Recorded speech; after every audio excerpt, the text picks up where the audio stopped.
Very good morning, नमस्कार, सुस्वागतम, welcome, अभिनंदन। मैंने आज 2 मिनट का एक उपाय डाला है अपने मुख्य चैनल पर। अगर आपने ये उपाय नहीं देखा तो ग्रहण से पहले या ग्रहण के बाद करने वाले इस जादुई उपाय से कहीं आप वंचित ना रह जाएं। ग्रहण फिर दोबारा देर से पड़ेगा। चंद्र ग्रहण 26 मई का है, तो इस वीडियो को कंपलसरी देखें।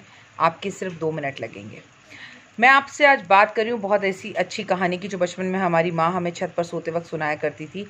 एक बहुत बड़ा धन्ना सेठ था, बहुत अच्छी नेचर थी उसका, बहुत अच्छा स्वभाव था उसका। एक दिन वो सो रहा था, अचानक उसके कमरे में एक चमचमाती हुई बिजली चमकी, दिखा, वो उठा, खड़ा हुआ तो उसने देखा साक्षात लक्ष्मी जी सामने खड़ी हैं। वो हैरान हो गया, घबराया भी, खुशी भी से उसका मुंह जो है वो बंद हो गया, उसे समझ में नहीं आया क्या करे। खैर, अपने आप को संभालते हुए उसने लक्ष्मी माँ को प्रणाम किया और बोला, लक्ष्मी जी आपको मेरा कोटि कोटि प्रणाम। लक्ष्मी जी ने कहा, सेठ बहुत सुख रहा तुम्हारे घर में। तुमने, तुम्हारे परदादा ने, तुम्हारे दादाजी ने, तुम्हारे पिता ने और तुमने मेरा बड़ा सम्मान किया, सदुपयोग किया और लोगों की भलाई के लिए पैसे को खर्चा और दान पुण्य किया। मैं तुमसे और तुम्हारे परिवार से बहुत खुश हूँ। लेकिन मैं किसी भी घर में 100 वर्ष से ज़्यादा नहीं रहती हूँ और तुम्हारे घर में मुझे 100 वर्ष पूरे हो गए हैं। कल मैं 12:45 पर तुम्हारे घर से चली जाऊँगी रात्रि में। लेकिन आज तुम्हारे दादा, परदादा, तुम्हारे पिता और तुमसे इतनी खुश हूँ कि तुम्हें ये बताने आई हूँ कि अगर तुम्हारी कोई विश है जो तुम मुझसे जाते हुए मांगना चाहते हो तो ज़रूर मांग लो। मैं तुम्हारी वो मनोकामना पूर्ण करूँगी। तुम अपने घर वालों से, अपने परिवार से सलाह लेके रखना और जो भी तुम्हारी तमन्ना हो वो मुझे बता देना। मैं कल लौट कर वापस आऊँगी। ये बड़ा उदास हो गया, परेशान हो गया तो और लक्ष्मी जी के पैरों में गिरने लगा। देखो, लक्ष्मी जी ने कहा, सुनो, बस एक बात समझ लो, मुझसे कुछ भी कहना पर मुझसे ये मत कहना कि मैं रुक जाऊं, क्योंकि मैं नहीं रुक सकती। ये नियम है कि मुझे 100 वर्ष बाद यहाँ से निकलना ही पड़ेगा। मैं बहुत चंचल हूँ और मैं किसी के घर पे भी परमानेंट नहीं रुकती। लेकिन तुम्हारे व्यवहार से मैं खुश हूँ, इसलिए तुम्हें ये बात बता कर जा रही हूँ। सेठ अगले दिन सुबह उठा, उसने अपनी 6 बहुओं, 6 बेटों को और पत्नी को सपने के बारे में बताया और बोला क्या मांगे।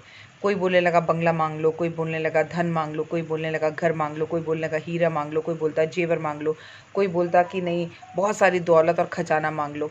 तो सेठ ने कहा कि आप कैसी बातें कर रहे हो, जब लक्ष्मी जाएगी तो धन दौलत, सेठ जितना भी सोना चांदी हीरे मोती होगा वो सब चला जाएगा। इसको मांगने का कोई फ़ायदा नहीं है। जब लक्ष्मी जिस घर में नहीं रही उस घर में कोई और चीज़ मांग कर मैं क्या करूँ। उन सब में उनकी छोटी बहू बहुत ही ज़्यादा समझदार थी। छोटी बहू ने कहा, पिताजी आप तो सिर्फ इतना मांग लो कि हम छयों की छयों बहुएं एक घर में रहें, ये छयों भाई एक साथ रहें, एक ही थाली में खाना खाएं, हमारे घर में प्यार हो, सम्मान हो, इज्जत हो और देवरानी जेठानियों के बीच में कभी लड़ाई ना हो। पैसे का क्या है, आता जाता रहेगा, लेकिन अगर हम आपस में लड़ेंगे तो उस पैसे को बर्बाद कर देंगे। और अगर हम एक ही थाली में खाना खाएंगे, मिलकर रहेंगे, एक दूसरे की इज्जत करेंगे तो लक्ष्मी तो हम फिर भी कमा लेंगे। ससुर को छोटी बहू की बात बहुत समझ में आई।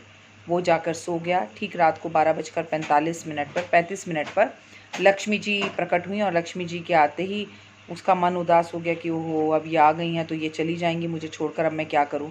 खैर, लक्ष्मी जी ने बोला, बोल सेठ क्या मांगना है। तो उसने बोला, मुझे ज़्यादा कुछ नहीं चाहिए कि आप इतना दो कि मेरे बेटों में प्यार रहे, मेरी बहुओं में प्यार रहे, मेरी बीवी मेरा सम्मान करे, हमारे घर में मेल मिलाप रहे और कोई झगड़ा ना हो, एक ही थाली में खाना खाएं। लक्ष्मी जी जो है विमुख हो गई, मतलब अपने जाने के नाम से विमुख हो गई कि मुझे अब नहीं जाना।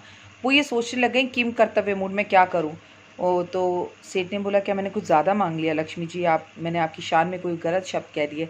लक्ष्मी जी कहती है, नहीं, तूने तो वो मांग लिया कि मुझे अगले 100 वर्ष तक भी यही रहना पड़ेगा। जिसने भी तुझे ये सलाह दी है वो बहुत समझदार है, क्योंकि जिस घर में झगड़ा नहीं होता, जिस घर में भाई भाई की इज्जत करता है, जिस घर में छोटे भाई बड़े भाइयों को पिता मानते हैं, पैर छूते हैं, देवरानी जेठानी मिलकर रहते हैं, सास बहू में इज्जत होती है, मान सम्मान प्रतिष्ठा होती है, उस घर से मैं कभी भी कहीं भी नहीं जाती। तो अब मुझे और 100 वर्ष तेरे घर ही रहना होगा। समय आने पर बुद्धि और विवेक से काम लेना चाहिए, हर वक्त धन काम नहीं आता। कोरोना काल ने आपको और मुझे बताया है कि अंतकाल रिश्ते ही काम आते हैं। प्यार, इश्क, मोहब्बत से भी बड़े हैं रिश्ते, परिवार। परिवार को मान सम्मान दीजिए, प्रतिष्ठा दीजिए और इज़्ज़त दीजिए। अपने भाइयों की, अपनी देवरानी जेठानी की, सास की, सासें बहुओं की, बहुएं पिताजी की, पिताजी जो है बहुओं की बहुत इज़्ज़त करें। पड़ोसियों से रिश्ते बना कर रखिए। यही ज़िंदगी का सच्चा धन और लक्ष्मी है। फिर दुनिया चाहे आपका कितना भी बुरा चाहे, लेकिन जहाँ आप सही चाहेंगे अपना, आपके साथ ईश्वर पग पग कदम कदम खड़ा रहेगा।